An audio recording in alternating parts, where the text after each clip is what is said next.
A beam of electric light here, says the darkness over the calm waters of the Atlantic Ocean. The Titanic is quietly making its way through the waves, its passengers asleep, when suddenly a monstrous white shape is caught in the light beam. The faithful iceberg is about to rend the side of the legendary ship. April 14, 1912. Only 2 days before, someone will take a photo of a giant iceberg with a pretty unusual elliptical shape. It turns out that this iceberg most likely formed out of snow that fell 100,000 years ago. Researchers used computer modeling to figure out its origin. They used data from 1912 and added some new information about winds and ocean currents. They concluded that the iceberg was probably a part of a small cluster of glaciers in southwest Greenland. These days it's possible to calculate the routes of such icebergs in any given year in the past, so the infamous chunk of ice was on its way from Greenland to an area further south from Cornwall. If the ship had passed through that region, only 2 days later the iceberg would have moved far away from the point where they met. At first, the weight of the most well-known iceberg in the world was 75 million tons. With time it started to slowly melt away, and when it sank, the Titanic, its weight was only 1.5 million tons. By the time of the collision it had probably been melting for months, but it was still a true monster. When the Titanic sank, the iceberg was 400 feet long, and more than 100 feet of its surface was above the water. Some people believe it was a supermoon that caused the Titanic to sink that night. There was a rare lunar event. It hadn't happened for 400 years. In normal conditions the iceberg wouldn't have traveled so far south without melting and losing the largest part of its mass. Supermoon could have been the reason for an unusually high tide that pulled the iceberg away from the glacier way faster than usual. There's a specific type of bacteria that slowly consumes the remains of the Titanic. Salt corrosion, ocean currents, freezing temperatures, plus this rust-eating microorganism might consume the entire wreckage. American actress Dorothy Gibson was aboard the Titanic. She survived, and when she arrived in New York she started filming a movie called Saved from the Titanic. Almost right away the movie was released only a month after the Titanic sank, and in the movie she even wore the same shoes and clothes she had during the actual disaster. The movie was a big success at that time, but the only known copy was destroyed in a fire.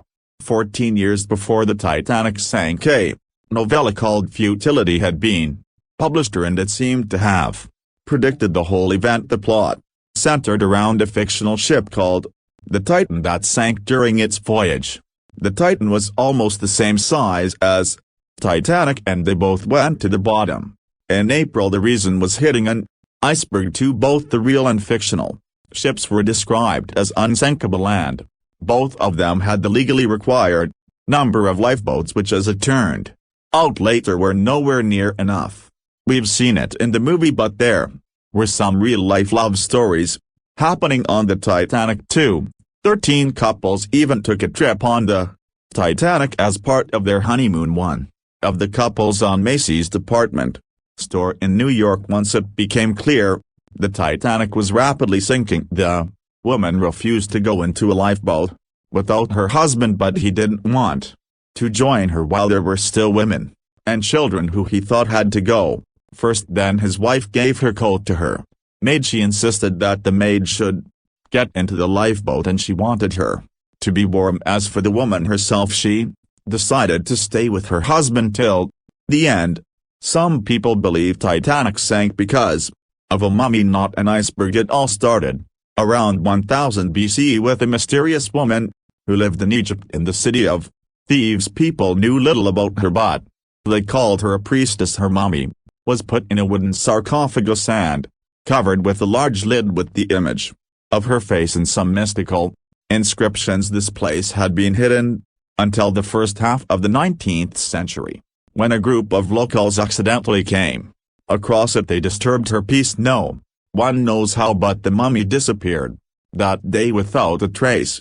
A couple of decades later, a group of rich friends from England traveled to Egypt and found the empty mummy casket, with the image of the priestess whose dark eyes seemed to be looking into the void. They decided to buy it, but the buyer disappeared the same night before he even got the case.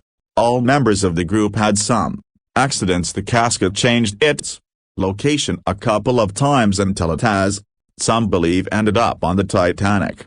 It took more than 70 years for a robot submarine to find the ruins of this legendary ship. The wreck lies nearly 13,000 feet under the surface of the Atlantic Ocean, split into two halves. Why did the liner break apart? No one knows exactly. Some think it happened because of the water that got inside when the ship collided with the iceberg. The pressure was so powerful it separated two parts of the vessel, starting with the ship's bottom structure. Others say it was because of the hull rivets. They had a high concentration of slag or smelting residue, and that's something that can cause the metal to split apart.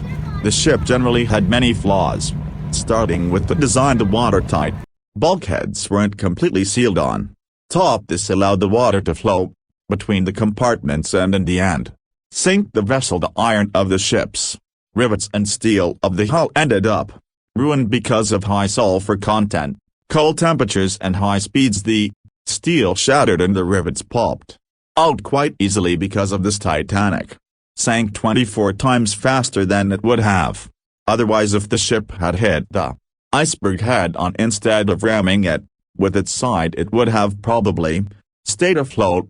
How come the crew members didn't have binoculars? It would have surely helped them spot the iceberg on time and maybe even avoid the disaster. But the binoculars on the Titanic were locked in a storage cabinet. Only one crew member had the key, and he had been transferred off the ship right before it set sail. He later said he had remembered to hand over the key, but even without the binoculars the ship might have had some time to change course and avoid the collision if the crew had gotten some warning. But that's the thing, someone did warn them about an hour before the incident. A ship that was relatively close to Titanic, the SS California, sent a message to inform them it had stopped because of dense ice field, but the warning never got to the Titanic's captain. Some experts say it was because the radio operator didn't think it was that urgent, and later the